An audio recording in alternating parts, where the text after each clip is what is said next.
ನಮಸ್ತೆ ಚಿಲ್ಡ್ರನ್. ಮೊದಲಿಗೆ ಸರಸ್ವತಿ ನಮಸ್ತುಭ್ಯಂ ಶ್ಲೋಕನ ಶುರು ಮಾಡೋಣ. ಎರಡು ಕೈಗಳನ್ನ ಜೋಡಿಸಿ ಎದೆಯ ಹತ್ರ ಇಟ್ಕೊಂಡು ಕಣ್ಮುಚ್ಚಿ ಶುರು ಮಾಡಿ ಪ್ರಾರ್ಥನೆ ಮಾಡೋಣ. ಸರಸ್ವತಿ ನಮಸ್ತುಭ್ಯಂ ವರದೆ ಕಾಮರೂಪಿಣಿ ವಿದ್ಯಾರಂಭಂ ಕರಿಷ್ಯಾಮಿ ಸಿದ್ಧಿರ್ಭವತು ಮೇ ಸದಾ. ನಿಮ್ಮ ಮುಂದೆ ಇರುವ ಪುಸ್ತಕವನ್ನು ಮುಟ್ಟಿ ನಮಸ್ಕರಿಸಿ ಶುರು ಮಾಡ್ಕೋಬೇಕು. ರೆಡಿನ ಎಲ್ಲರೂ ಬರೆಯೋದಕ್ಕೆ? ಇವತ್ತು continuation of cursive hand writing I am going to start. So the cursive letters are J, K and L. I am going to teach you today. Already 4 ಲೈನ್ಸ್ನ ನಾನು ಡ್ರಾ ಮಾಡಿದ್ದೀನಿ. ರೆಡಿ? ಕಲ್ತ್ಕೊಳ್ಳೋಕೆ ರೆಡಿನಾ? Shall we start? In between the two blue lines, write up slanting line. Idu first step. Place your pointer finger. Second step, in between the two blue lines, write up slanting line without lifting your hand. Kai ettidira, come down till the second red line. Write standing line baribeku. Down standing line. Third step, place your pointer finger. Up slanting line in between the two blue lines. Come down, kegade banni, right standing line, down standing line till the second red line. Right upward curve. Place your pointer finger. Now I am going to teach you fourth step. Up slanting line in between the two blue lines. Down standing line. Right upward curve, slanting line bardmele keep a dot. Cursive alphabet J.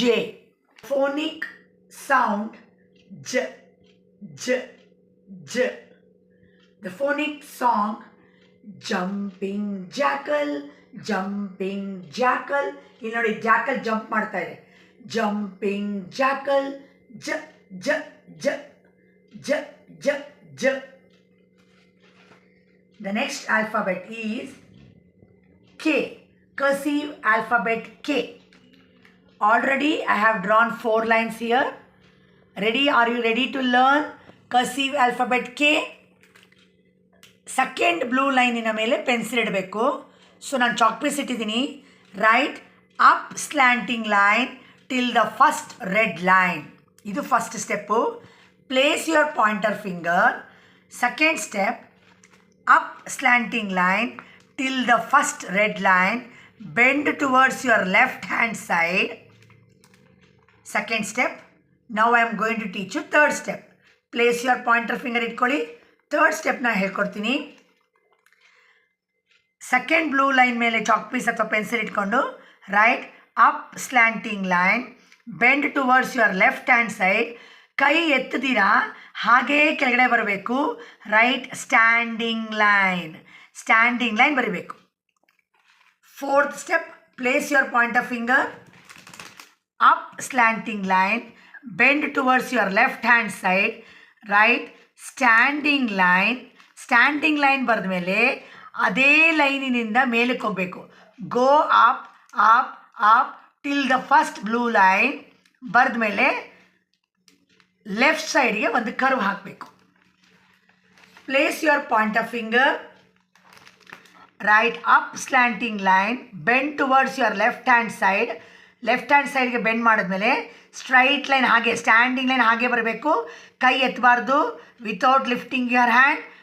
ತಿರ್ಗಾ ಅದೇ second blue line ಮೇಲೆ ಇಟ್ಕೊಂಡಿದ್ದೀರಲ್ವ chalk ಪೀಸ್ನ ಅಥವಾ ಪೆನ್ಸಿಲ್ನ, ಅದೇ ಥರ ಮೇಲೆ ಹೋಗಿ go up. First blue ಲೈನ್ನಿಂದ ಒಂದು ಕರ್ವ್ ಬರೆದ ಮೇಲೆ ಕೈ ಎತ್ತದಿರಾ ಡೌನ್ ಸ್ಲ್ಯಾಂಟಿಂಗ್ ಲೈನ್ ಬರೆದು ಹುಕ್ ಬರಿಬೇಕು. ಇದು ಕರ್ಸಿವ್ ಆಲ್ಫಾಬೆಟ್ ಕೆ. ಇದು ಕ್ಯಾಂಗರು.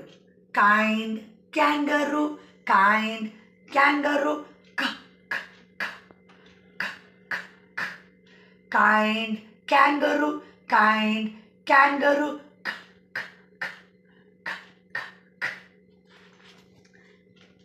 ಆಲ್ಫಾಬೆಟ್ ಜೆ ಕಲ್ತ್ಕೊಂಡ್ರಿ, alphabet K ಕಲ್ತ್ಕೊಂಡ್ರಿ.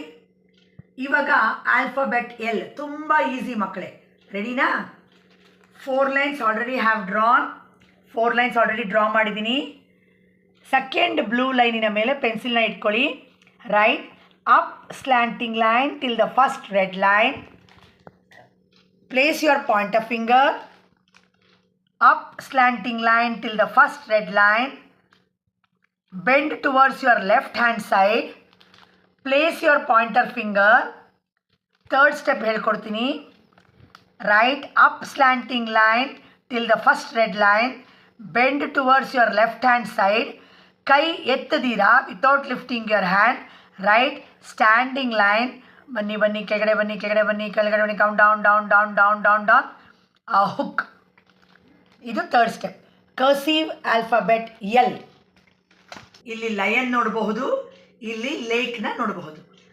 Lion in a lake, lion in a lake. Lion ಏನು ಮಾಡುತ್ತೆ? Lion in a lake, lion in a lake. ಅನ್ನೋದು phonic sound. Lion in a lake ಅನ್ನೋದು phonic song. Cursive alphabet J, cursive alphabet K, cursive alphabet ಎಲ್ನ ಕಲ್ತ್ಕೊಂಡ್ರಿ along with the phonic sound and along with the phonic song. ಇಷ್ಟು ಕಲ್ತ್ಕೊಂಡ್ರಿ. So ದಯವಿಟ್ಟು everyday practice ಮಾಡಿ. ಇನ್ನೊಂದು ಕಿವಿ ಮಾತು ಏನು ಅಂದರೆ, ದಯವಿಟ್ಟು ಬೆಳಗ್ಗೆ ಹೊತ್ತು ಮಕ್ಕಳನ್ನು ಆದಷ್ಟು ಬೇಗ ಎಬ್ಬಿಸೋದನ್ನು ಅಭ್ಯಾಸ ಮಾಡಿಸಿ. ಆದಷ್ಟು 5 ಗಂಟೆಗೆ ಮಕ್ಕಳು ಎದ್ದೇಳೋದನ್ನು ಅಭ್ಯಾಸ ಮಾಡಿಕೊಂಡ್ರು ಅಂದರೆ ಬಹಳ ಒಳ್ಳೆಯದಾಗತ್ತೆ. ಯಾಕೆ ಅಂದರೆ ಆ ಮುಹೂರ್ತ ತುಂಬ ಒಳ್ಳೆಯ ಮುಹೂರ್ತ, ಬ್ರಾಹ್ಮಿ ಮುಹೂರ್ತ ಅಂತ ಕರಿತೀವಿ. ಅಶ್ವಿನಿ ದೇವತೆಗಳು ಅಸ್ತು ಅನ್ನೋ ಟೈಮ್ ಅದು, ಆಶೀರ್ವಾದ ಮಾಡ್ತಾರೆ. ಸೊ ನಾವು ಹಿರಿಯರಾಗಿರೋರು ಅಷ್ಟೇ ಆಗಿನ ಟೈಮಿನಲ್ಲಿ ಪೂಜೆ ಪುನಸ್ಕಾರಗಳು ಅಥವಾ ಮಂತ್ರಗಳು ಅಥವಾ ಮೆಡಿಟೇಷನ್ ಏನಾದ್ರು ಮಾಡ್ತೀರಾ ಅಥವಾ ಅಡುಗೆ ಮಾಡ್ತಾಯಿದ್ರೂ ಅದು ಅಭಿವೃದ್ಧಿ ಆಗುತ್ತೆ. ಸೊ ಎಲ್ಲರಿಗೂ ನಾನು ಕೇಳ್ಕೊಳ್ಳೋದು ಇಷ್ಟೇ, ದೊಡ್ಡವರು 4 ಗಂಟೆಗೆ ಎದ್ದೇಳೋದು ಒಳ್ಳೆಯದು. ಚಿಕ್ಕ ಮಕ್ಕಳುಗಳು ಅಟ್ಲೀಸ್ಟ್ 5 ಗಂಟೆಗೆ ಎದ್ದೇಳೋದು ಅಭ್ಯಾಸ ಶುರುವಿಂದ ಚಿಕ್ಕವರಿಂದನೇ ಮಾಡಿಕೊಂಡ್ರೆ ತುಂಬ ಅವ್ರಿಗೆ ಒಳ್ಳೆಯದು. ಆರೋಗ್ಯವಾಗಿರ್ತಾರೆ, ವಿದ್ಯಾವಂತರಾಗ್ತಾರೆ, ಕೆಲಸಗಾರಗಳಲ್ಲಿ ಮುಂದೆ ಬರ್ತಾರೆ. ಸೊ ಎಲ್ರಿಗೂ ಒಳ್ಳೆಯದಾಗಲಿ. ಸೊ ಯಾರ್ಯಾರು ಈ ವಿಡಿಯೋ ನೋಡ್ತಿದ್ದೀರಾ ಎಲ್ರಿಗೂ ಹಂಚಿ, ನಿಮ್ಮ ಫೀಡ್ಬ್ಯಾಕ್ನ ದಯವಿಟ್ಟು ಕೊಡಿ. Thank you. ನಮಸ್ತೆ ಚಿಲ್ಡ್ರನ್, ಲವ್ ಯು.